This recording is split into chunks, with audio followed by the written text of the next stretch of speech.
response of a drug in a single person, and graded mean that we are increasing the dose of drug in a graded fashion in an um, uplift uplift manner, increasing the dose sir gradually. Sir I assume इसका मतलब ये हो सकता है, मतलब कितनी quantity या कितना नंबर पॉपुलेशन का रेस्पॉन्ड करता है एक specific dose of the drug को, और किस तरीके से रेस्पॉन्ड। एक्सीलेंट बेटा, बता ठीक रहे हो, लेकिन जो मैं मतलब आपको समझाना चाह रहा हूँ आप उस पर पहुंचने की कोशिश करो। बताया ठीक है आपने, क्वांटल का मतलब क्या होता है। चलिए अब बात करते हैं। देखिए मैंने बात की थी कि जो डोज रिस्पांस हमारे पास फिनोमेना होते हैं वो दो तरह के होते हैं। One is the individual dose response phenomena, किसी भी बंदे में देख लें आप। Other is the population based. आपकी क्लास में ले रहा हूँ अभी मैं एक ड्रग पकड़ता हूँ, दो लड़के पकड़ता हूँ, ठीक है। एक को देता हूँ 10 मिलीग्राम, उसमें रिस्पांस आ जाता है। दूसरे को देता हूँ 10 मिलीग्राम, उसमें रिस्पांस आ तो जाता है लेकिन पहले वाले से कम होता है या पहले वाले से ज़्यादा होता है। तो ये एक वेरिएशन आ गई ना। तो अब इस वेरिएशन को स्टडी करने के लिए हम फिर क्वांटल डोज रिस्पांस फिनोमेना जो है पढ़ते हैं। आप 100 बच्चे बैठे हुए हैं, आप 100 के 100 को मैं 10 मिलीग्राम दे देता हूँ। आधे बच्चों में रिस्पांस आता है। अब जो रिस्पांस आता है वो हर किसी में वेरी कर रहा होता है, और आधे बच्चों के अंदर रिस्पांस आता ही नहीं है, लेट्स सपोज। तो मैं कंफ्यूज हो जाऊंगा, यार ये क्या बात हुई। मैंने जब नकीब को पकड़ा था एक्सपेरिमेंटेशन के लिए, मैंने नकीब को एक ड्रग दी 10 मिलीग्राम, तो उसमें मुझे उसकी मैक्सिमल एफिकेसी आ गई। मैंने 20 मिलीग्राम दी, इफेक्ट उतना ही रहा क्योंकि मैक्सिमल एफिकेसी आ गई थी कहाँ पे, 10 मिलीग्राम पे।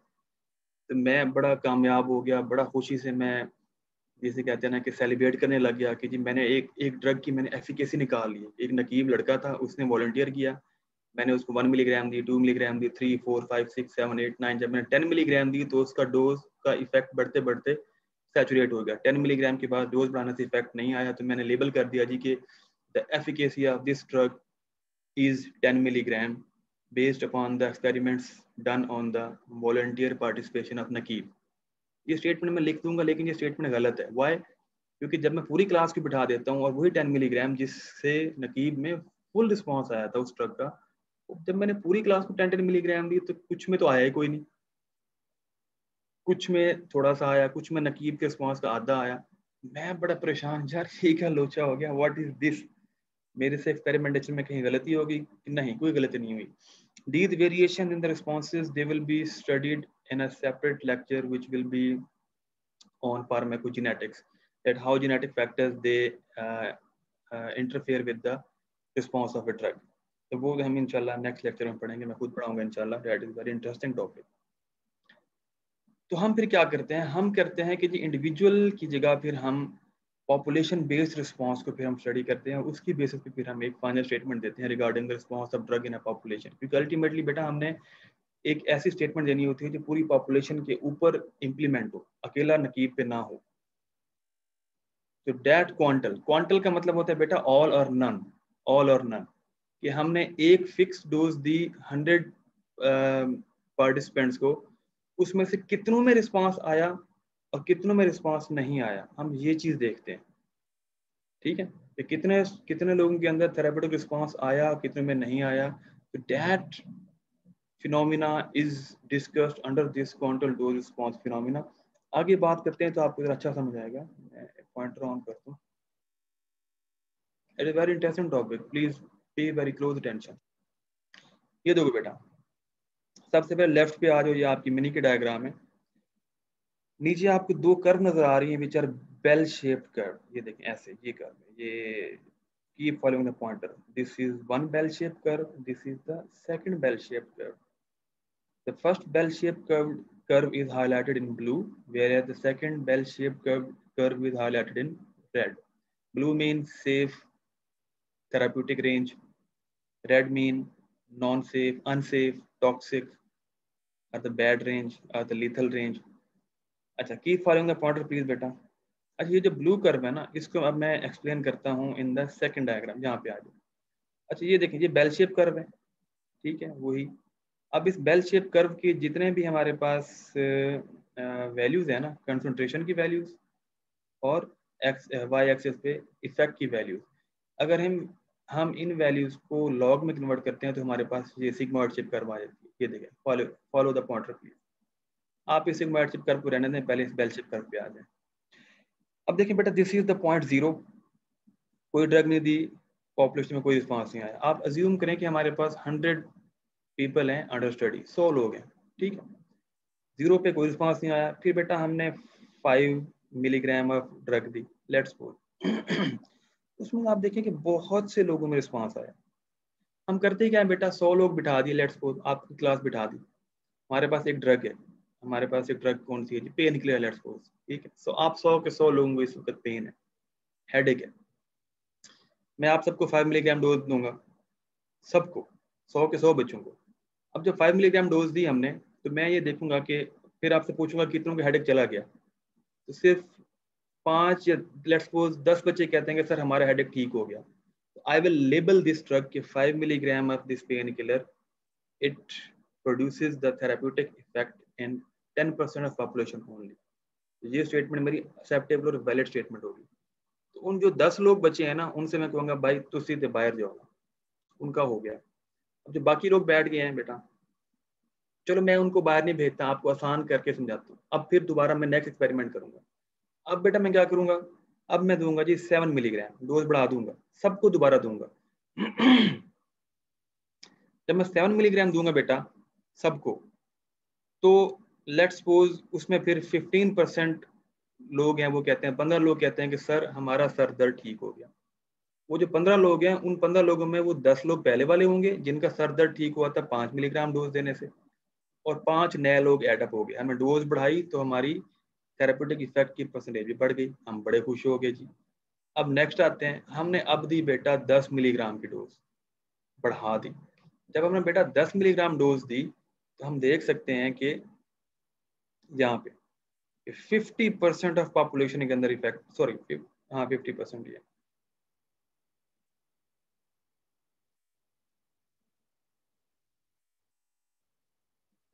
This point it depicts the 50% of the effect. ये देखें, ये लाइन ना ऊपर जा रही है, देखें ऐसे, ये इधर तक ऐसे, ये 40 लिखा है ना, उसके ऊपर ये 50 है। ये जो पॉइंट है, this is the 50% of population. जब बेटा हमने 10 मिलीग्राम डोज दी, तो आप 100 लोगों में से 50 ने मुझे बताया कि सर हमारा हेडेक चला गया। So now I will say that the 10 milligram of dose is the very good dose because it is producing the effect in 50% of the population under study. अब इस 10 मिलीग्राम डोज से effect आ गया 50%। अब हम कहते हैं जी और लालच करते हैं थोड़ा सा। जब हम बेटा और लालच किया, तो 10 के बाद जब हमने डोज की बेटा, हमने लेट्स सपोज यहाँ पे आते हैं 50%। जब हमने बेटा डोज बढ़ा दी, तो डोज बढ़ाने के बाद जो इफेक्ट है वो डिक्रीज हो गया, आप देख सकते हैं that effect it is decreasing. Let's suppose हम बात करते हैं ये इधर 15 पे, हमने जब 15 मिलीग्राम ऑफ डोज दी, तो इफेक्ट हम अज्यूम कर रहे थे कि डोज बढ़ाने से 50% की जगह अब 70% रिस्पॉन्स आएगा, लेकिन ऐसा नहीं हुआ। तो हुआ क्या बेटा, रिस्पॉन्स कम होना शुरू हो गया। वाई? बिकॉज हम जितनी डोज बढ़ाते जा रहे हैं, we are moving towards the toxic side now. Therapeutic side तो हम अचीव कर रहे हैं, इफेक्ट भी आ रहा है। ये देखिए इस डोज पे इफेक्ट आ रहा है, कितने में, लेट्स सपोज 30% में आ रहा है, टोटल 100 में 30% में आया। वाई? बिकॉज आप ये देखें बेटा कि जब हमने 5% डोज दी थी, 5 मिलीग्राम डोज दी थी, तो तब हमने कहा था कि 10% में इफेक्ट आया था। अब इन ये जो शुरू वाले 10 लोग थे जिनमें 5 पे इफेक्ट आ गया था, अब उनके उनके लिए तो 20 मिलीग्राम बहुत ज्यादा है ना। बात को आप जरा समझें कि जिन जिन पॉपुलेशन जिन लोगों में, जिन 10 लोगों में 5 मिलीग्राम पे थेरेप्यूटिक इफेक्ट आ गया था, अब वो अगर ले रहे हैं 20 मिलीग्राम, तो वो they are taking 15 milligram than their desired value. और जिन लोगों में 10 मिलीग्राम डोज पे इफेक्ट आया था, उनको जब हम 20 मिलीग्राम देंगे, तो उनके अंदर जो है they are taking 10 milligram more than their desired therapeutic amount. Confuse नहीं होना, तो समझने की कोशिश करनी है।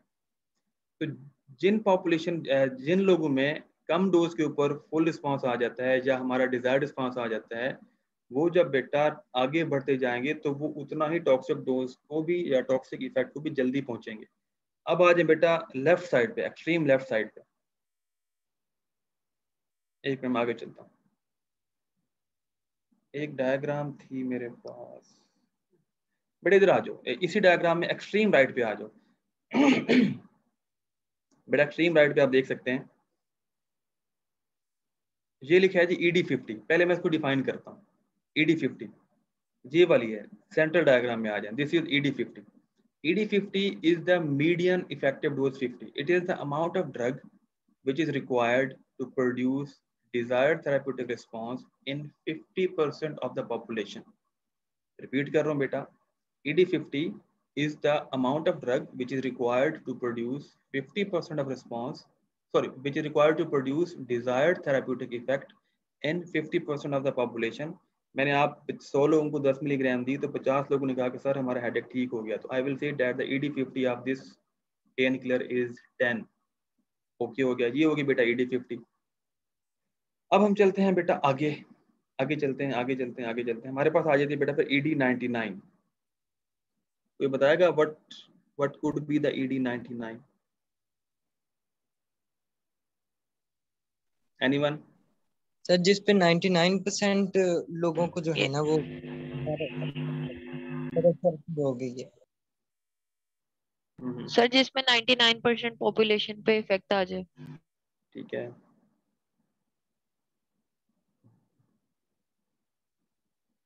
ठीक है बेटा, सही सही बता रहे हैं आप।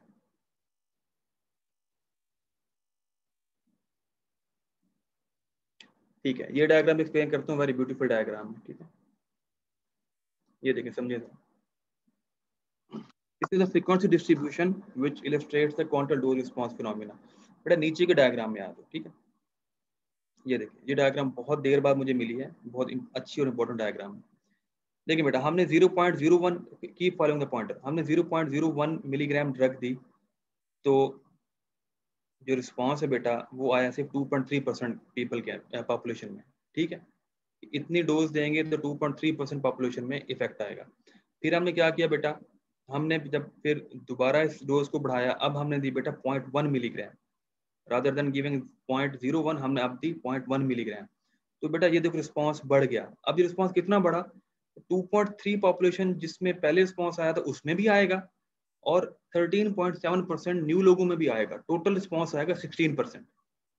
फिर हमने डोज बढ़ा दी, हमने कर दी 1 मिलीग्राम। जब 1 मिलीग्राम की बेटा, तो ऊपर देखिए तो 16% जो पिछली पॉपुलेशन में रिस्पॉन्स आया था उनमें तो आएगा। इस डोज पे हमने देखा कि 34% न्यू लोग ऐड हो गए और टोटल 50% में रिस्पॉन्स आ गया। So we will label the 1 milligram dose as the ED50 and we will say that ED50, फिर रिपीट कर रहा हूँ, it is the amount of drug which is required to produce desired therapeutic effect in 50% of the population. इस case में ED50 है बेटा हमारी 1 milligram of the dose. अब यहाँ पे ये जो रिस्पॉन्स आ रहा है बेटा 16%, जिस डोज पे 16% रिस्पॉन्स आ रहा है, तो हम कहेंगे this is ED16। So ED16 ये वाली ड्रग है 0.1 milligram. It will be defined as amount of drug which is required to produce desired therapeutic effect in 16% of the population only. बात समझ आ गई? इसी तरह बेटा जब हमने ये वाली अमाउंट जो ड्रग है 1 मिलीग्राम से बेटा हमने 10 मिलीग्राम कर दी, अब हम देखते हैं क्या होता है। अब आता है जी 50% जिन पिछड़ों में रिस्पॉन्स आया था उनमें भी थेराप्यूटिक रिस्पॉन्स आएगा, लेकिन 34% न्यू पॉपुलेशन एडअप हो जाएगी, उनमें भी रिस्पॉन्स आएगा जिनमें पहले नहीं आया था। तो टोटल आएगा हमारे पास 84% रिस्पॉन्स कि इस डोज पे अगर हम 10 मिलीग्राम देते हैं तो 84% of students they will say that sir हमारा हेडेक ठीक हो गया। बट बेटा remember that still 16% are remaining. वो कह रहे हैं कि सर ना, हमने 10 मिलीग्राम भी गई, हमारा हेडेक ठीक नहीं हुआ। फिर हम डोज और बढ़ाते हैं, अब हम देते हैं बेटा 100। बहुत बढ़ा दी यार, बहुत बढ़ा दी। कहाँ से स्टार्ट किया हमने, 0.01 मिलीग्राम से स्टार्ट किया और अब 100 पे जा रहे हैं। तो जब 100 दी बेटा तो 97.7% के अंदर हमारे पास रिस्पॉन्स आ गया। और बेटा जब हमने की 1000 की बेटा, तो ऊपर देखें ये लिखा 100%, तो तब रिस्पॉन्स आया सबके अंदर। अब हम ये तो नहीं कह सकते कि जी मार्केट के अंदर भाई ये ड्रग जो है आप 1000 मिलीग्राम में बनाना शुरू कर दें ताकि सब में रिस्पॉन्स आए, ऐसा नहीं कर सकते बेटा। आप 1000 मिलीग्राम ड्रग दोगे उस पर्सन को जिसको रिस्पॉन्स आता है 0.01 मिलीग्राम से, you are simply killing the patient. आप ऐसा नहीं कर सकते। फिर अब हम सोचते हैं कि जी कौन सी ऐसी वैल्यू पकड़ें जो हम सबको जनरलाइज कर सकें। बेटा हम फिर पकड़ते हैं ED50, ये वाला पॉइंट, ये वाला amount of drug which is required to produce desired therapeutic effect in 50% of population. Amount कितनी है बेटा, वो 1 मिलीग्राम है। अब आप देखें कि 1 milligram dose is required to produce the desired effect in 50%, whereas 1000 milligram dose is required to produce the effect in whole population. हम 1000 तो बेटा नहीं दे सकते, क्योंकि जो कम डोज पे ठीक हो जाते हैं वो तो मरना शुरू हो जाएंगे, उनके लिए तो ये लीथल डोज बन जानी है। आई होप कि मेरा पॉइंट अब आप समझ गए होंगे। वापस आता हूँ पिछले डायग्राम पे, ये देखें बेटा, इस डोज पे 50% में आया, फिर ये डायग्राम थोड़ी कंफ्यूजिंग है इसलिए मैंने पिछली आप नेक्स्ट शो की थी, ठीक है। ये ED50 जहाँ पे 50% पॉपुलेशन में आया, उसके बाद डोज बढ़ाएंगे, फॉलो द पॉइंटर। इसका मतलब ये है कि 50% में आया प्लस ये 34% और में भी आया, यहाँ पे 84% में टोटल यहाँ पे 84% होगा। फिर आगे डोज बढ़ाई तो 84% प्लस 13% 97% में रिस्पॉन्स आया। तो ये थोड़ा इस तरह से बनाया होगा, ठीक।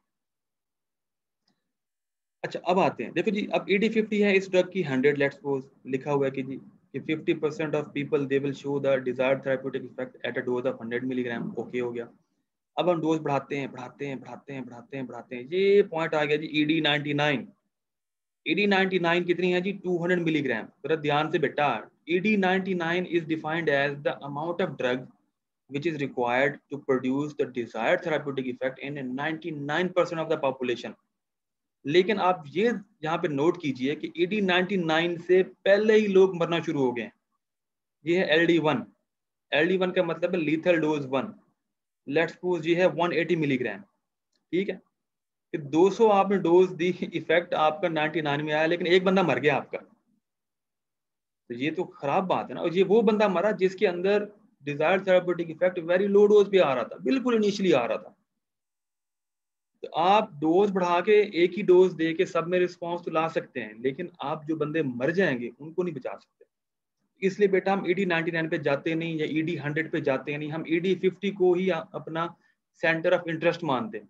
The amount of drug which will produce the desired therapeutic effect in 50% of population, उसको हम लॉक कर देते हैं, उसको जनरलाइज कर देते हैं कि that is the effective therapeutic dose for that particular problem। इसलिए पेशेंट आप जब ट्रीट करेंगे इंशाल्लाह तो पेशेंट आपको कंप्लेंट करेंगे, डॉक्टर साहब मेरा सर में दर्द था, मैंने गोली खाई, तो कल मेरी अम्मी को, बहन को भी सर दर्द हुआ, मैंने उसको वही गोली दे दी जो आपने बताई थी, उसको तो सर डॉक्टर साहब बिल्कुल फर्क नहीं पड़ा। फर्क इसलिए नहीं पड़ा कि ED50 की बेस पे हम सारी की सारी मेडिसिन जो है ना प्रेस्क्राइब करते हैं ED50 की बेस पे, तो रिस्पॉन्स में वेरिएशन आ सकती है, तो ये कोई वो नहीं है। ओके बेटा, आई होप कि इस पॉइंट तक आप सब क्लियर हैं। अच्छा अब हम आगे और डोज बढ़ाते हैं, आगे चलते हैं जी। ED99 दी, उसके बाद ED100 आ जाएगी, उसके बाद क्योंकि अब देखें LD1, इस पॉइंट पे लोग मरना शुरू हो गए। अब हम बेटा जितनी डोज बढ़ाएंगे अब पेशेंट मरना शुरू हो जाएंगे। आगे चलते जाएं, डोज 200 से आपने 400 कर दी, 400 से फिर आपने 800 कर दी, तो लोग मरना शुरू हो जाएंगे। तो जो जिस डोज पे मरना शुरू होते हैं पॉपुलेशन या पर्सन, उसे हम कहते हैं बेटा LD, lethal dose, which have the ability to kill. लेकिन जो लीथल डोज होती है वो हमें इन अ ट्रू सेंस पता नहीं होती, because we never check the lethal dose in human population. हम ह्यूमन को किल नहीं करते सिर्फ ये चेक करने के लिए कि जी लीथल डोज क्या होगी। हम एक्सपेरिमेंटल एनिमल्स को किल करते हैं by giving the higher doses. तो जिस डोज पे एनिमल्स मरते हैं फिर उस डोज को हम कन्वर्ट करते हैं with the help of some formula into the human dose. तो जब ह्यूमन डोज में कन्वर्ट करते हैं तो वो हमारे पास एक आर्बिट्रेरी सी और एक रॉ वैल्यू होती है, बट हम उसको ही मानते हैं। तो जैसे मैंने बताया कि एस्टामाइनोफिन की जो लीथल डोज है वो 8 ग्राम है, ठीक है। ये हमने टेस्ट की हुई है एनिमल्स के अंदर, 8 ग्राम पे एनिमल्स मरना शुरू हो जाते हैं।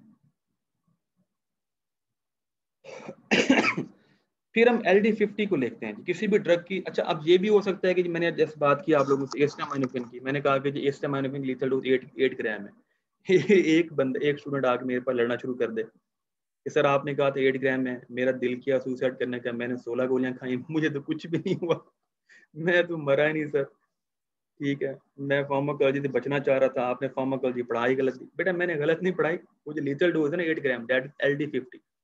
50% लोग मरेंगे, आप नहीं मरेंगे, आप उस कैटेगरी में आए ही नहीं। तो बड़ा सोच समझ के मशवरा कर लेना पहले भाई से। मैं तो ये समझाऊंगा कि ऐसे काम करने ही नहीं, चुप करके पढ़ो, चुप करके डॉक्टर बनो और अपनी लाइफ गुजारो। डिप्रेशन इन चीज़ों से बाहर आओ, ये गलत चीज़ें हैं।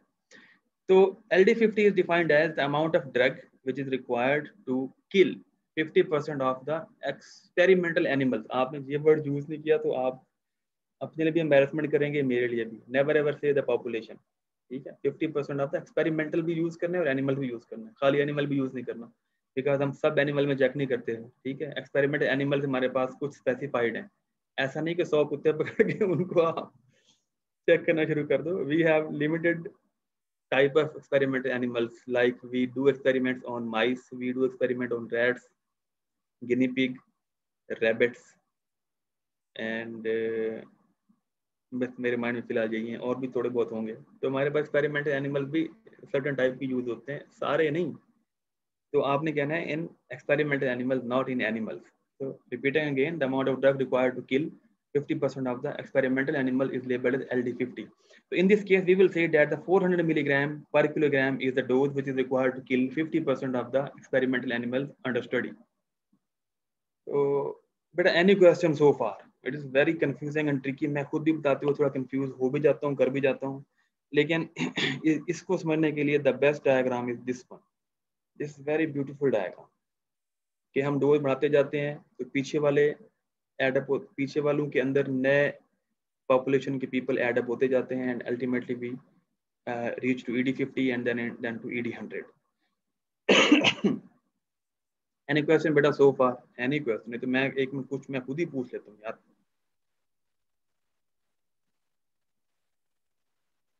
जी नदीम शहजाद, आपका माइक अनम्यूट हुआ है, कुछ पूछना चाहते हैं आप? अस्सलाम वालेकुम सर. वालेकुम सलाम बेटा, पूछो. सर हमने जो है 50% ED50 पे तो हमने मेडिसिन प्रेस्क्राइब कर दिया और एक पेशेंट भी आ गया कि उसको आराम भी नहीं हुआ, तो फिर हम ED50 के बाद फिर उसको देंगे, उससे ज्यादा वाली मेडिसिन देंगे फिर? नहीं, मेडिसिन तो मार्केट में वही आएगी ना. मिसाल के तौर पे हमारे पास मार्केट में पेन किलर आ रहा है जी, डाइक्लोरान 50 मिलीग्राम. तो 50 मिलीग्राम का जी मतलब सर. ये है कि this डाइक्लोरान in the dose of 50 milligram, it will relieve the pain of the human population in 50% of people only. फिर हम ये कहते हैं, उसे कहते हैं बेटा डाइक्लोरान 2 दफा ले ले, डाइक्लोरान 3 दफा ले ले. हम उसकी डोजिंग इंटरवल को बढ़ा देते हैं. हम ऐसा नहीं कहते कि 50 वाले 2 एक साथ खा ले, 100 खा ले, ऐसा नहीं कहते. हम उसका डोजिंग इंटरवल बढ़ा लेते हैं, उसका हम स्टेडी स्टेट कंसंट्रेशन को बढ़ा देते हैं. अगर आपने पढ़ा होगा steady state concentration, the concentration of drug which is always present in the plasma, that is the steady state in a balanced way. जब आपकी इनटेक ऑफ ड्रग और एलिमिनेशन ऑफ ड्रग वो बराबर हो जाते हैं, और उसके बाद जो प्लाज्मा में कंसंट्रेशन होती है ड्रग की, that is called the steady state concentration of the drug.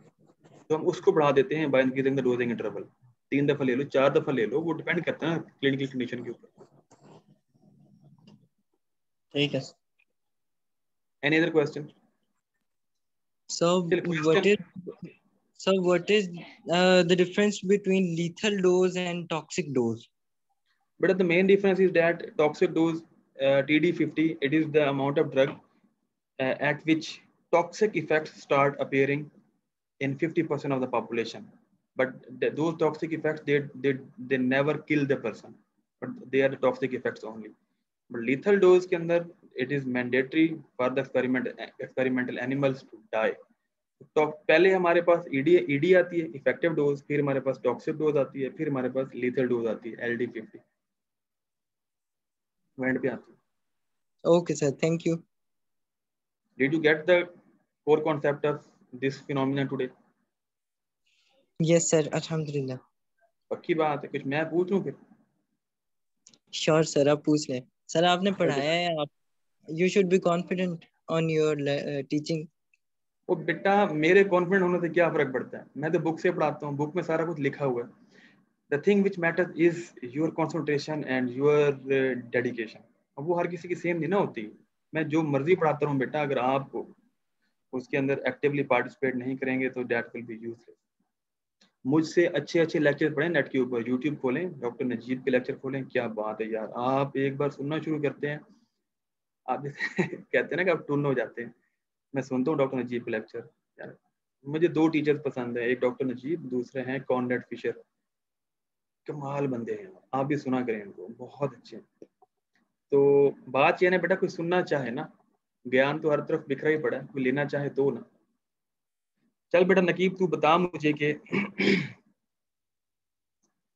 why we give N-acetylcysteine to a patient of acetaminophen toxicity? इसको एक्सप्लेन कर बेटा।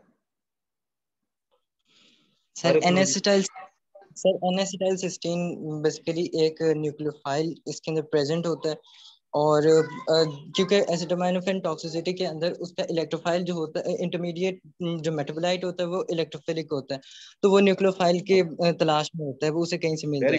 तो क्योंकि ग्लूटाथियोन डेफिशिएंसी हो जाती है, क्योंकि मतलब उसके स्टोर्स जो होते हैं हमारी बॉडी के वो डिप्लीट कर जाते हैं, तो resultantly now require glutathione like some nucleophile, तो वो हम एन-एसिटाइलसिस्टीन या फिर म्यूकोमिस्ट की फॉर्म में देते हैं ताकि वो उसके साथ कंबाइन हो जाए और रिजल्टेंटली वो एक्सक्रीट आउट हो जाए वाया रीनल एक्सक्रीशन। अगर हम ये ना दें, N-acetylcysteine ना दें, तो क्या नुकसान हो सकता है?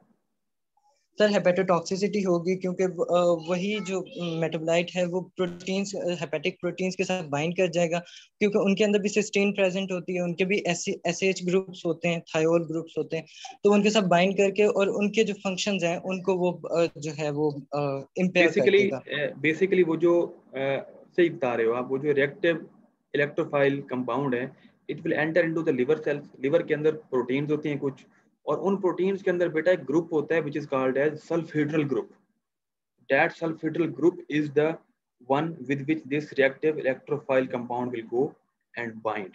When it will bind with the proteins with their sulfhydryl group, then there will be disruption of proteins and a change in the intercellular environment of the hepatocytes, ultimately resulting into the cell death of the hepatocytes, and combined there will be acute liver failure, liver injury हो जाती है, patient dies due to liver failure. Excellent बेटा, शाबाश, very good.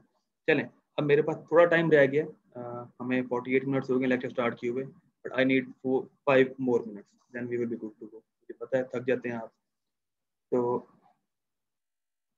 but things are important. So this is a bell-shaped curve of control dose response. आपको याद होगा कि जो ग्रेडेड डोज रिस्पांस था उसकी जो अपनी पर्सनल कर्व थी, that was hyperbolic form, convert करते थे उसको हम सिग्मॉइड फॉर्म में by converting the values of dose and response into the log. इसकी जो graded dose response, total dose response curve की जो कर्व होती है that is the bell shape, इसको हम कन्वर्ट करते हैं लॉग फॉर्म में, तो हमें मिलती है अगेन सिग्मॉइड शेप।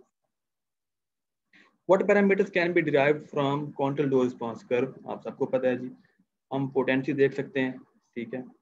पोटेंसी इस तरह देखते हैं कि हम ED50 कंपेयर करते हैं, ED50 दो ड्रग्स की, एक पेन किलर है वो 10 मिलीग्राम डोज पे 50% पॉपुलेशन में इफेक्ट देता है, और एक पेन किलर है वो 5 मिलीग्राम डोज के अंदर 50% पॉपुलेशन में इफेक्ट शो करता है। Yes, we can calculate potency from control dose response curve also, but बेटा we can never determine the efficacy with the help of control dose response phenomena. Why? Because efficacy is the personal effect of any drug, that the maximum response that can be seen with the drug. इसमें हम ED50 देखते हैं जिससे हमें पता चलता है कि 50% में रिस्पॉन्स आएगा, 50% में नहीं आएगा। कंट्रोल डोज में हम सिर्फ ऑल और नन देखते हैं, कितनों में आया बेटा, कितनों में नहीं आया। हम ये नहीं देखते कि जी इससे ज्यादा कितना इफेक्ट हो सकता है। आपने कभी भी ड्रग की एफिकेसी डिटरमिन करनी है कि मैक्सिमम इफेक्ट क्या हो सकता है, तो वो आप सिंगल इंडिविजुअल में ही देख सकते हैं, ठीक है बेटा। तो हम we can never calculate efficacy with the help of control dose response phenomena. We can determine the LD50, we can determine the TD50, ED50, we can calculate the therapeutic index and therapeutic window. बस यही बताने दो बेटा, फिर आप चले जाना, ये सारी बता चुका हूँ बेटा मैं। Therapeutic index, बेटा therapeutic index it starts from T, so always start with the T. It is the ratio of TD50 to ED50, therapeutic index. But we can calculate it by LD50 और ED50. तो TD50 ले लें या LD50 ले लें, एक ही बात है, बट प्रेफरेबली हम TD50 लेते हैं। टॉक्सिक डोज और इफेक्टिव डोज का जो रेशियो होता है ना, that is defined as the therapeutic index. Why it is important, therapeutic index, why it is important? Mainly हम बात करते हैं higher the therapeutic index higher is the drug safety. अब इस चीज को समझने के लिए ये तो आपने याद रख लिया ना कि higher therapeutic index higher drug is safe, but let me give you an example.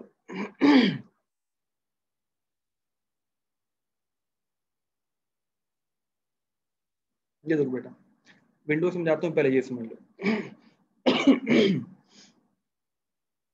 Therapeutic index it is just a number, ठीक है। अब इसकी हम बात करते हैं कैसे। पहले सेकंड लाइन को रीड कर लो। Let's suppose drug A and drug B both are available in 20 milligram tablet form. ये हमने फिक्स कर दिया कि ड्रग ए है वो भी पेन किलर है, ड्रग बी वो भी पेन किलर है, और दोनों की टैबलेट मार्केट में अवेलेबल है 20 मिलीग्राम। लेट्स सपोज, इसको चेंज भी कर सकते हो, बस हमने सपोज किया इसको। अच्छा देखो, ड्रग ए है उसकी हमारे पास TD50 है 400 और ED50 है 100। आप इस ड्रग ए को 400 मिलीग्राम दे देंगे तो पेशेंट क्या हो जाएगा भाई, पेशेंट ने मर जाना है। और ये जो है ड्रग ए, इसकी जो ED50 है जिस पे इफेक्टिव जो हमारे पास रिजल्ट आएगा 50% पॉपुलेशन वो 100 है और इसका रेशियो है 4। और ड्रग बी है उसकी TD50 40 है और ED50 10 है, फिर भी नंबर आ रहा है 4 हमारे पास। अब दोनों के अंदर हमारे पास आ रहा है जी 4। अब हमें ये कैसे पता चलेगा कि जी इन दोनों में से रिलेटिवली कौन सी सेफ है। Obviously drug A is more safe as compare to drug B. बेशक दोनों का थेरेप्यूटिक इंडेक्स 4 है, लेकिन ये देखें ना कि हमारे पास जो है इफेक्टिव डोज जो है ड्रग ए की ED50 वो 100 है। आप 100 का 110 भी दे सकते हैं, 120 भी दे सकते हैं, 130, 140, 150, आप 200 भी दे सकते हैं, ठीक है।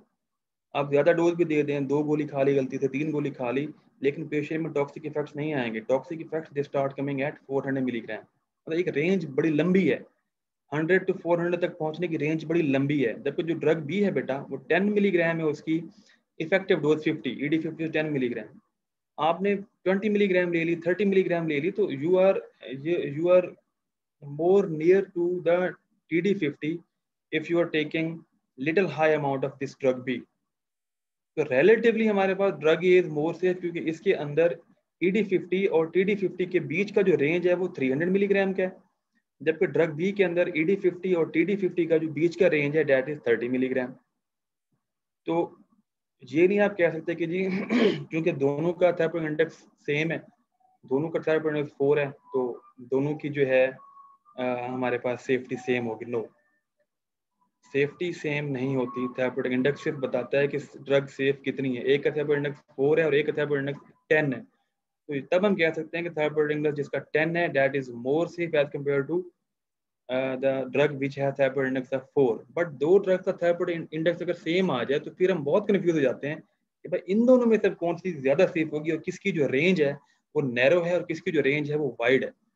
तो इस चीज को करेक्ट करने के लिए, ठीक करने के लिए या इसको अपग्रेड करने के लिए हमने फिर थेरेप्यूटिक विंडो निकाली। देखो जी, ये मैं दिखाता हूँ आपको यहाँ से।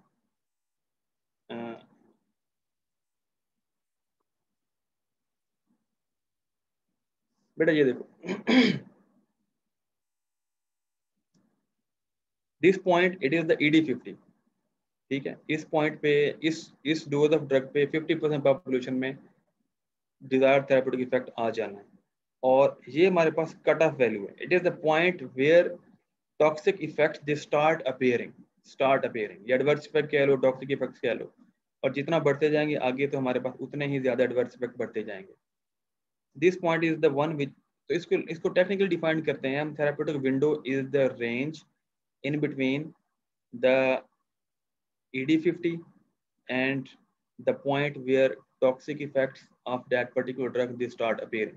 ये जो बेटा ये जो बीच की रेंज है that is called as therapeutic window, ठीक है। थेरेप्यूटिक विंडो होती है ना, वो हमें सही से बताती है कि जी वो ड्रग कितनी सेफ है या कितनी सेफ नहीं है। फॉर एग्जाम्पल हम इसी ही उस पर दोबारा जाते हैं डायग्राम पे जहाँ हम एक्सप्लेनेशन कर रहे थे। ये देखें, अगर मैं आपसे कहता हूँ कि जी जो ड्रग ए है, अब मैं अगर आपसे कहता हूँ जो ड्रग ए है उसका थेराप्यूटिक जो विंडो है ड्रग ए का वो 100 to 250 है। कि 100 इज द ED50 एंड 250 जो है हमारे पास वो उसका 250 के ऊपर लेट्स हम कहते हैं कि toxic effects they start appearing.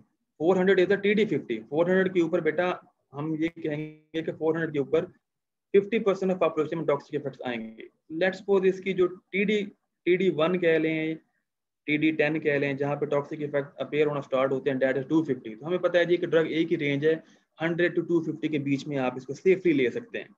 और ड्रग बी की हम लेट्स सपोज कहते हैं कि थेराप्यूटिक विंडो जो है वो 10 to 25 के बीच की है। तो अगर आपके पास एक विंडो लिखी हो तो वो आपको एक बेटर आइडिया देती है regarding the drug safety rather than therapeutic index. But both of these parameters, they are derived from control dose response phenomena.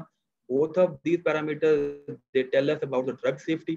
But comparing both of these parameters with themselves, therapeutic window is always better in defining the drug safety as compared to therapeutic index. So always go for therapeutic window. हमारे पास बेटा एक drug है which is called theophylline. इसकी therapeutic window है हमारे पास 8 to 18। बहुत कम है यार, 8 to 18। जरा सा कंसंट्रेशन ऊपर नीचे किया आपने, गयो पेशेंट में प्रॉब्लम आ सकता है। थेराप्यूटिक विंडो जिसकी जितनी ज्यादा वाइड होगी, that drug is more safe, and जिसकी जितनी नैरो होगी वो ड्रग उतनी गंदी ड्रग है। ये हमारे पास थेराप्यूटिक विंडो है बेटा, थियोफाइलिन की ही है। इसको डिफाइन करते हैं, let me read the definition. It describes the dosage range between the minimum effective therapeutic concentration and the minimum toxic concentration. ये देखें, इस ड्रग की हमारे पास 8 to 18, वो थियोफाइलिन की बात हो रही है। ये देखें हाईलाइटेड ब्लू एरिया, ये 8 है, 10 के नीचे देखें ये 8 है, और ये 15 है बेटा, और ये 18 है। 8 to 18, it is the therapeutic window of the theophylline. This was all about therapeutic window. Can anyone tell me the difference between EC50 and ED50, and is there any are these the same parameters? कोई बच्चा बता दे। Sir EC50 वो होती है जो कि plasma के अंदर प्रेजेंट है, और मतलब प्लाज्मा के अंदर उसकी जो कॉन्सेंट्रेशन प्रेजेंट है। और ED50 जो हम डोज बेटा दे रहे हैं, दोबारा हमने पढ़ा था ग्रेडेड डोज रिस्पांस के अंदर EC50, दोबारा बताओ इसको।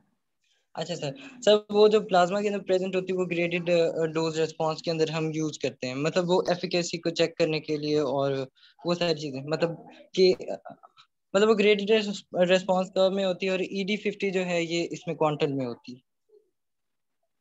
ठीक है बेटा, अच्छा बताया आपने। कोई और बच्चा जो इसमें ऐड अप करना चाहे? Hurry up.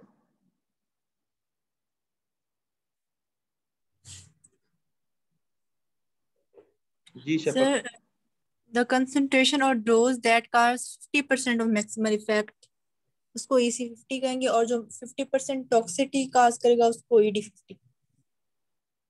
ठीक है बेटा, और कोई बच्चा? सर जो एक इंडिविजुअल के अंदर 50% ऑफ द मैक्सिमल इफेक्ट दे वो EC50 होगी, उसकी वो कॉन्सेंट्रेशन। ED50 होगी जो 50% ऑफ द पॉपुलेशन के अंदर थेरेप्यूटिक डिजायर्ड इफेक्ट दे, तो वो होगी ED50। Excellent beta. These are not the same parameters, they are very different. EC50, it is calculated with the help of graded dose response phenomena, and it is defined as the amount of drug which is required to produce 50% of its own maximal effect. That is called the EC50. एक drug है वो उसकी efficacy है, उसका full response आता है जी 20 milligram पे, और लेट्स सपोज उसका अदर रिस्पॉन्स आता है 10 मिलीग्राम पे। तो 10 milligram is the EC50 and 20 milligram is the efficacy. 20 milligram पे फुल रिस्पॉन्स आता है उसका, और 10 मिलीग्राम पे उसका अदर रिस्पॉन्स आता है, अपने ही मैक्सिमम रिस्पॉन्स का आधा। ED50 आज ही पढ़ी हमने, in the quantal dose response phenomena, it is the median effective dose. It is defined as the amount of drug which is required to produce desired therapeutic effect in 50% of the population. ठीक है, अब last चीज है बेटा, ये curve है एक, ये वाली। इस कर्व के अंदर बच्चों ने पूछा मुझसे कि जी सर इसमें समझ नहीं आ रही हो क्या रहा है इसके अंदर। इसमें बेटा फुल एगोनिस्ट और पार्शियल एगोनिस्ट को जो है ना हम कंपेयर कर रहे हैं, उनके इफेक्ट्स को। हमने ये इससे पहले जो एक डायग्राम थी उसको मैं डिटेल में डिस्कस किया था। Please do not mind, I will take only 3 to 5 minutes. Please cooperate.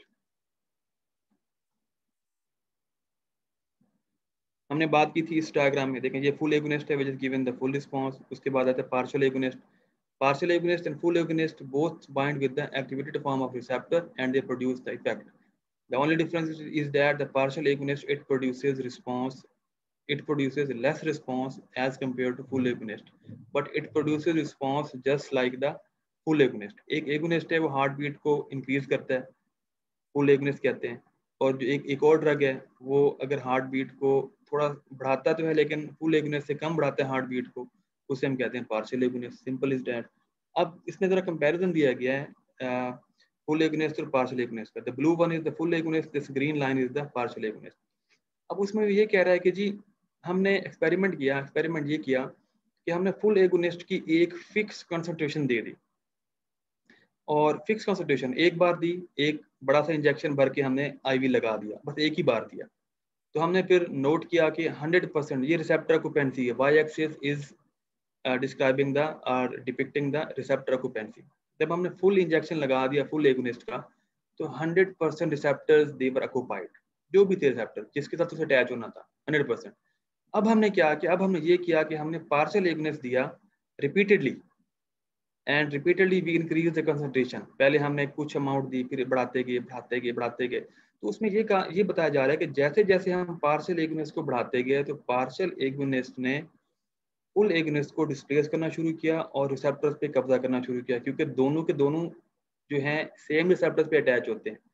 दोनों का इफेक्ट प्रोड्यूस करने का जो पोटेंशियल है वो डिफरेंट है, लेकिन रिसेप्टर दोनों एक ही पसंद करते हैं। और उस रिसेप्टर के लिए जब ये दोनों आपस में क्या करेंगे, मुकाबला करेंगे। अब फुल एगोनिस्ट तो हमने एक बार दिया और उससे जाके 100 के 100 रिसेप्टर 100% रिसेप्टर ऑक्यूपाई कर लिए। पार्शियल एगोनिस्ट हमने रिपीटेडली दिया और उसकी कॉन्सेंट्रेशन बढ़ाते गए और पार्शियल एगोनिस्ट जो है फुल एगोनिस्ट को डिस्प्लेस करता गया, रिसेप्टर से हटाता गया। अब जिसकी कॉन्सेंट्रेशन ज्यादा होगी वही जीतेगा ना।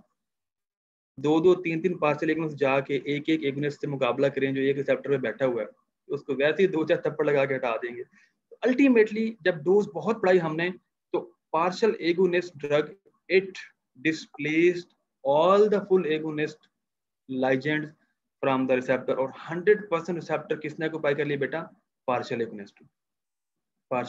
That's why we say that partial agonist it acts as antagonist when the full agonist is present in the system। क्योंकि रिसेप्टर एक ही है बेटा, उसके लिए मुकाबला होगा। अब पार्शियल एगोनिस्ट से मुकाबला करके कुछ ना कुछ रिसेप्टर्स मार लेने, आप डोज बढ़ाते जाएंगे तो सारे के सारे रिसेप्टर मार लेगा, और फुल एगोनिस्ट बेचारा एम ही फिरता टूटता रहेगा। ये वाली बेटा, जब हम फुल एगोनिस्ट और पार्शियल एगोनिस्ट को अकेला यूज करते हैं, अकेला आप इकट्ठा नहीं देना, वही सिंपल बात कि फुल एगोनिस्ट को अकेला दिया तो उसमें फुल रिस्पांस आया, और पार्शियल एगोनिस्ट को बाद में अकेला दिया तो उसमें रिस्पांस तो आया एगोनिस्ट की तरह का, लेकिन एगोनिस्ट फुल एगोनिस्ट से थोड़ा सा कम रिस्पांस आया। तो इसमें ये बताया जा रहा है।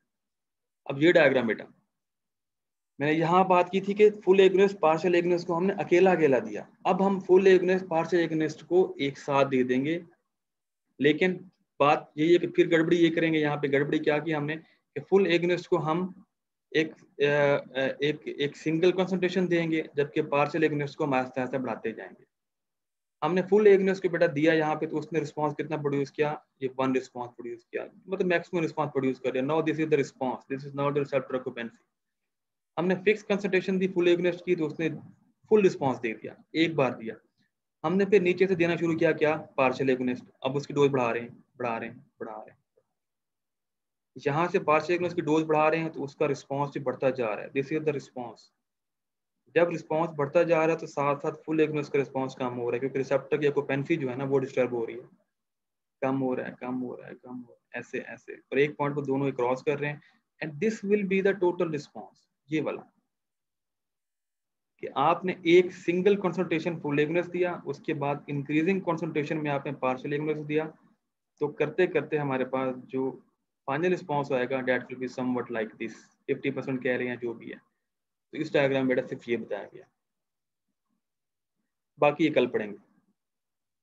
ये मैं पढ़ाना चाहता हूँ, ये बहुत इंपॉर्टेंट और ट्रिकी कॉन्सेप्ट्स हैं about the ji protein receptor up regulation, down regulation, sensitization, desensitization, antagonism, their types. These are extremely important concepts. What are shifting a curve to the right? Okay, beta, we are done with today's discussion. You can leave the meeting, and if someone has to ask any question, that person can stay. The lecture time is over.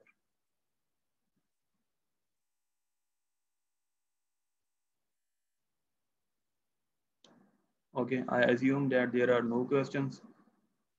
कल से बेटा sir नया time adverse table implement हो गया। Sir adverse drug reaction वाला topic कहाँ से करना है जो कल मैम ने पढ़ाया था? मेरी कैडेट में तो नहीं है ये। आपको स्लाइड्स नहीं मिली उसकी? स्लाइड्स तो मिल गई हैं, तो स्लाइड्स ही रीड करनी है हमें।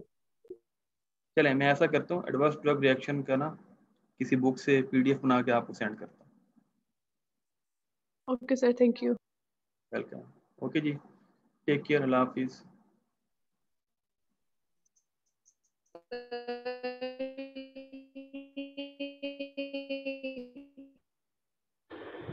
Hello sir.